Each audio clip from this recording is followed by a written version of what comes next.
வீடு கட்டணும்னு ஆசைப்படுறவங்க கண்டிப்பா இந்த வீடியோவுக்கு ஒரு லைக் பண்ணிட்டு அதுக்கப்புறம் வீடியோ பாருங்க. அதே மாதிரி வீடு கட்டணும்னு வெறியா இருக்கீங்க, வீடு கட்டணும்னு எனக்கு ஆசை இருக்கு, ஆனா அதுக்கான வாய்ப்பு எனக்கு இல்லை அப்படிங்கும் போது நான் என்ன பண்றது அப்படிங்கிறவங்க கண்டிப்பா என் சேனலை சப்ஸ்கிரைப் பண்ணுங்க. ஏன்னா நானும் உங்க இடத்துல இருந்து தான் இப்போ வந்து நாங்க ஒரு வீடு வந்து கட்டியிருக்கோம். பழசை வந்து என்னைக்குமே மறக்கக்கூடாது. வந்த வழியையும் வந்த தடத்தையும் மறந்தவங்க லைஃப்ல வந்து அடுத்த லெவலுக்கு போக முடியாது. ஸோ வந்து பார்த்தீங்கன்னா நான் வந்த வழியை மறக்கலை, அதுக்காக அந்த வழியிலேயே இருக்கணும்னு நம்ம நினைக்கவும் கூடாது. அதுக்கு அடுத்த ஸ்டெப்பும் நம்ம எடுத்து வைக்கணும். ஸோ வந்து பார்த்தீங்கன்னா நான் வந்து எப்படி வந்து இந்த வீடு கட்டணும் ஆசை வந்து என் மனசுல எப்படி தோணுச்சு, என் வீட்டுக்காரர் மனசுல எப்படி தோணுச்சு, இந்த என்னெல்லாம் எங்களுக்கு எப்படி அமைஞ்சது அப்படிங்கிற வீடியோ ஏற்கனவே நான் வந்து கனவு இல்லம் நிறைவேறது எப்படிங்கிறத சொல்லியிருக்கேன். இருந்தாலும் அதை சில பேர் பார்த்துருப்பீங்க, சில பேர் பார்த்துருக்க மாட்டீங்க. ஆனா இந்த எண்ணம் எனக்கு எப்படி வந்துச்சு அப்படிங்கிறத சொல்ல போறேன். அதனால வீடியோவை ஸ்கிப் பண்ணாம பாருங்க.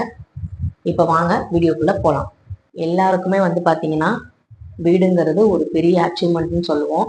அதாவது வீடு கட்டிட்டாலே நம்ம வந்து செட்டில் ஆயிட்டோம் லைஃப்ல அப்படிங்கிற மாதிரி நிறைய பேர் வந்து சொல்லி கேள்விப்பட்டிருப்போம்.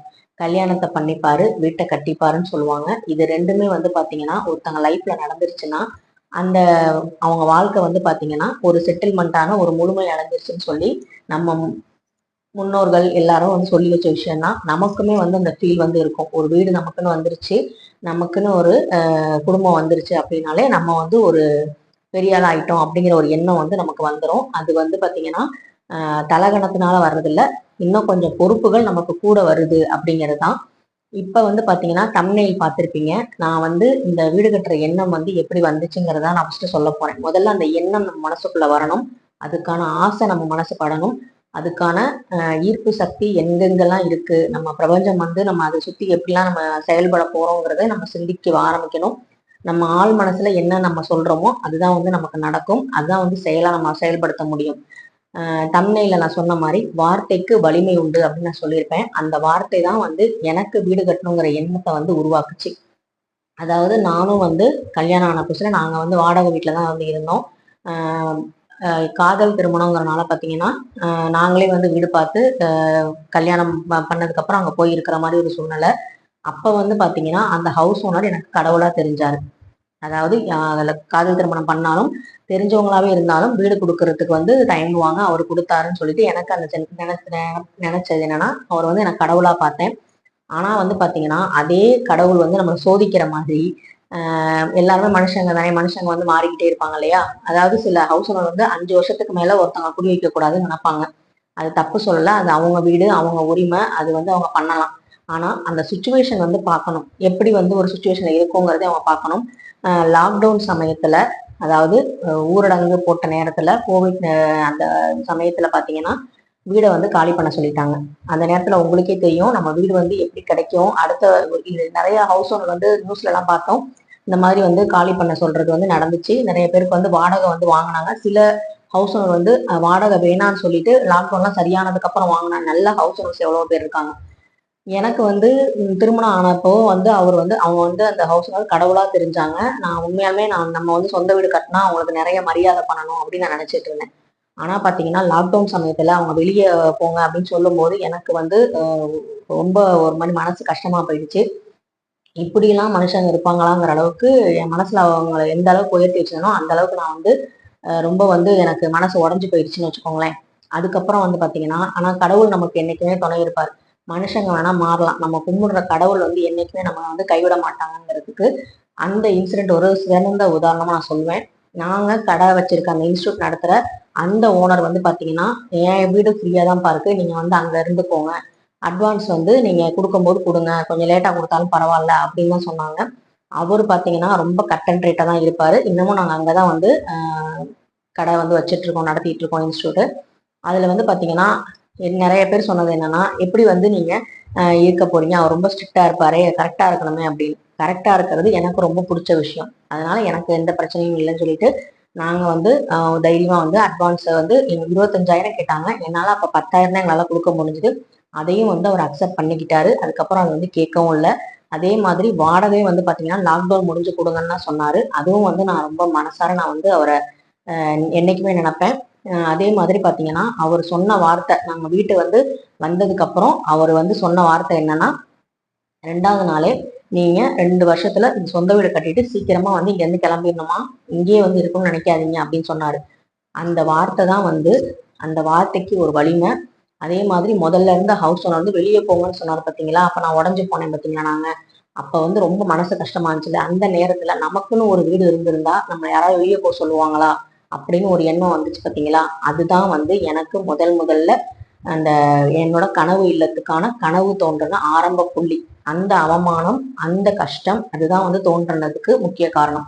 அதுக்கப்புறம் பாசிட்டிவா ஒருத்தர் நீங்க சீக்கிரம் சொந்த வீடு கட்டிட்டு போகணும், இங்கே இருக்கணும்னு நினைக்காதீங்கன்னு சொல்லும் போது, அது பாத்தீங்கன்னா 2வது ஒரு ஆரம்ப புள்ளியா நான் பார்த்தேன். அடுத்த ஸ்டெப் அப்படின்னு சொல்லி பார்த்தோம். அந்த வீட்டுல இருந்துதான் நாங்க 2 வருஷத்துல, அதாவது நாங்க ஃபர்ஸ்ட் இருந்த வீட்டுல 5 வருஷம் இருந்தோம். அப்பெல்லாம் எனக்கு தோணல.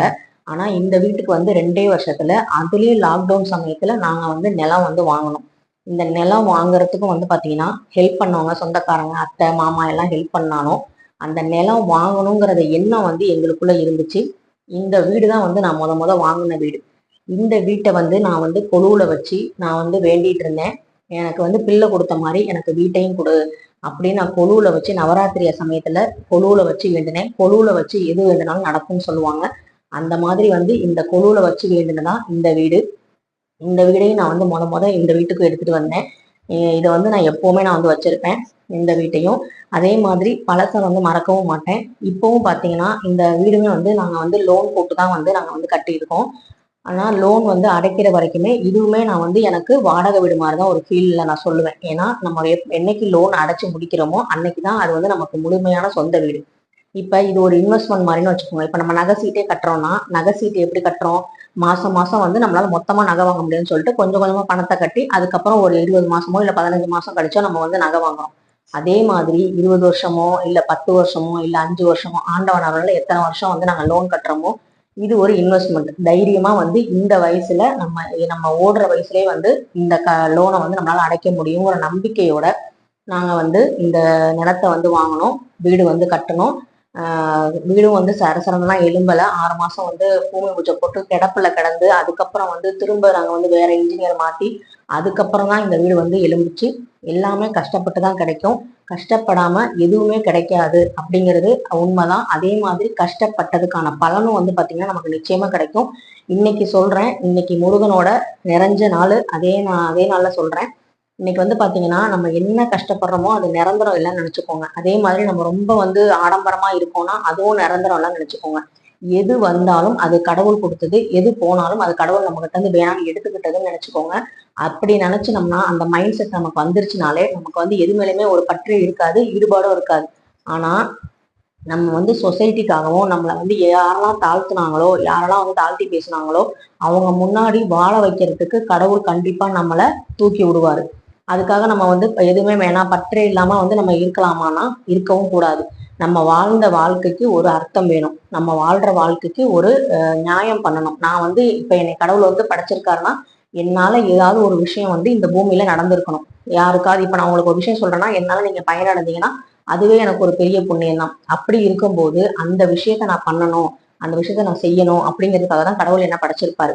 அதுக்கான விஷயத்த நான் செஞ்சுக்கிட்டே தான் இருக்கணும். இந்த வீடு இதெல்லாம் எனக்கு தான் சொந்தம், இதுல நான் கட்டிட்டேன் அதனால நான் யாரையும் மதிக்க மாட்டேன், நான் பெரிய ஆளாயிட்டேங்கிற அந்த கர்வம் வருது பார்த்தீங்களா, அதுதான் கூடாது. அதுதான் நம்ம கர்மா.